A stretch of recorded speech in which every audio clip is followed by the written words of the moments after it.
So before I started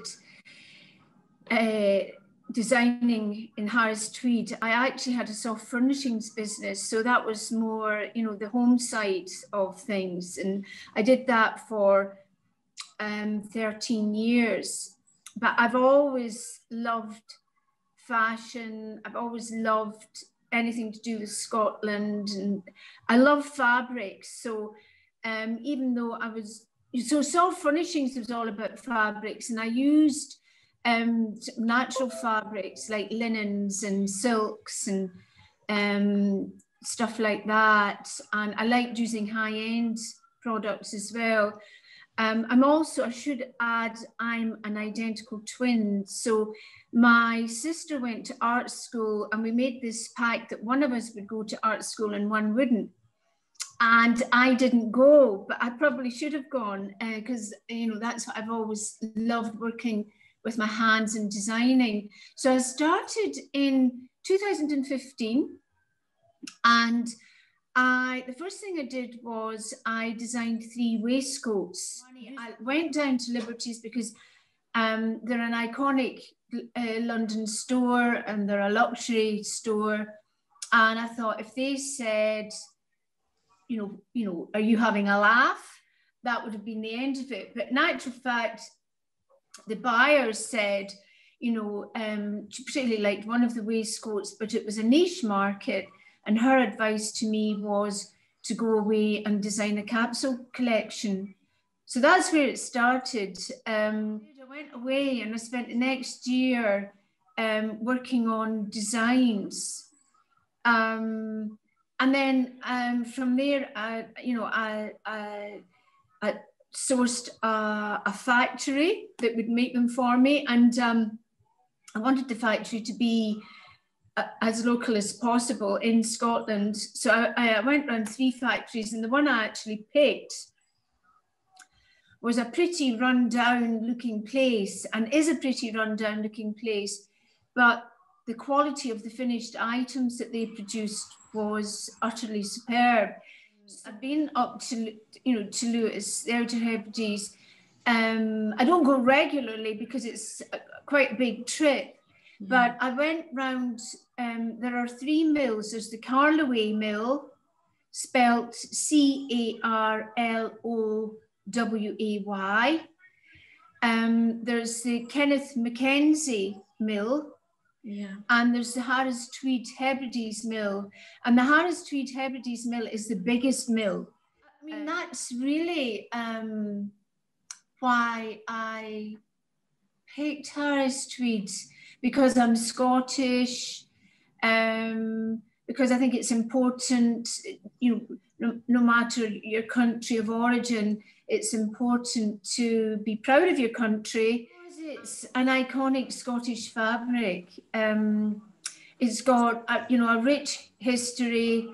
I don't know if you know this, but it's, you know, to produce Harris Tweed, it has to be 1 croft, which is a home, 1 weaver, and 1 loom. So, you know, you can't have 6 looms set up in your croft. You're only allowed 1.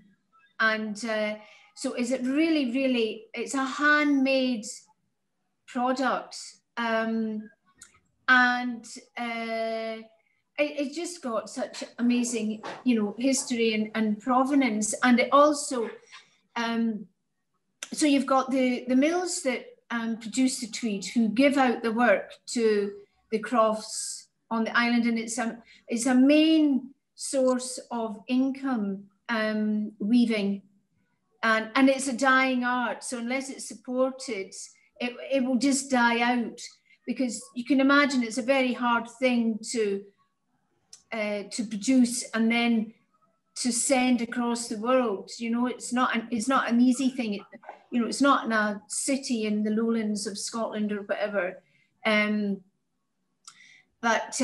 So you've got the mills, and then you've got the Harris Tweed Authority, and they oversee the authenticity of the fabric. To say that, yes, this is original Harris Tweed, You know, for example, they've had problems from China mimicking Harris Tweed. So Harris Tweed now, by an act of Parliament, has its own mark of authenticity, which is called the ORB mark, spelled O-R-B. And if I order fabric, I get labels sent from the mill that gets put onto my garments that proves it is genuine Harris Tweed. Now, you can't just make one of these labels up and stick it on. If you do, you can be seriously fined.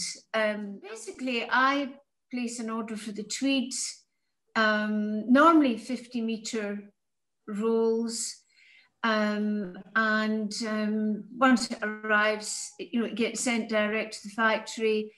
I have a pattern maker who translates my designs into patterns, and we sample that initially.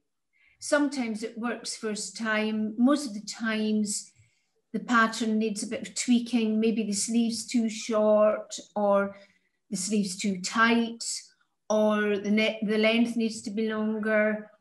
But once that's established,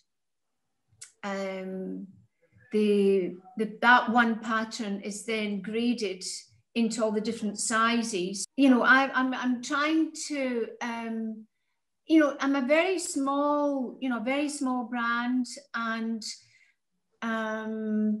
some days, you know, I do think, you know, is it worth it? Because it's not an easy thing to do. But I can honestly say anybody that's bought a piece from me has loved it. I've not had a negative response, and that's probably what keeps me going.